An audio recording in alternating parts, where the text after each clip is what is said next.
अच्छा, यात्रा हमने शुरू क्यों की? क्योंकि लोकसभा में हमारी बात नहीं सुनी जा रही थी। जैसे मैंने आपको कहा, माइक ऑफ कर देते हैं और देश में यह डर और नफरत फैलाने की कोशिश कर रहे हैं।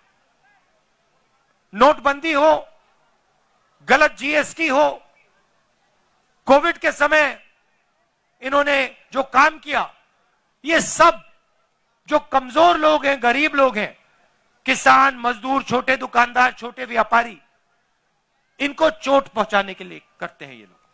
इनका लक्ष्य 3-4 अरबपतियों की मदद करने का है। मैं आपको एक छोटा सा उदाहरण देता हूं। इन्हीं सड़कों पे, मध्य प्रदेश में नहीं, राजस्थान में मुझे किसी ने बताया कि अगर आज हिंदुस्तान में आप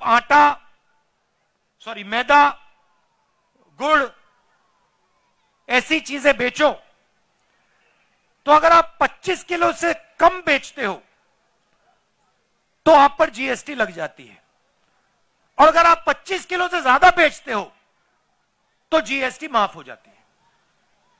अब आप सोचिए, जो छोटा व्यापारी है, जो 25 किलो से कम बेच रहा है, उस पर इन्होंने जीएसटी लगा दी, और जो अरबपति हैं, जो 25 किलो से ज्यादा हजारों लाखों किलो बेच रहा है, उसकी इन्होंने जीएसटी माफ कर दी। नोटबंदी और जीएसटी ये पॉलिसियां नहीं है, ये हथियार है। ये छोटे व्यापारियों को मारने के हथियार है। और ऐसे ही इन्होंने एक और नया हथियार निकाला था।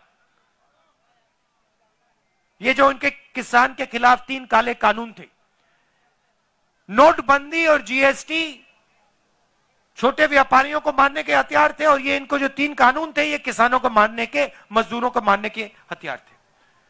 और हिंदुस्तान के सारे किसान खड़े हो गए, कहते नहीं, हम नहीं मानेंगे। और आपने एक चीज देखी होगी, नरेंद्र मोदी जी का आप चरित्र समझिए। जैसे ही कोई उनके सामने खड़ा हो जाता है, चाहे वो किसान हो, जैसे किसान आंदोलन में हुआ, चाहे वो जमीन अधिग्रहण बिल के बारे में हो, जैसे ही कोई उनके सामने खड़ा हो जाता है, नरेंद्र मोदी घूम के उल्टे भागने शुरू कर देते हैं। आप पहचानो,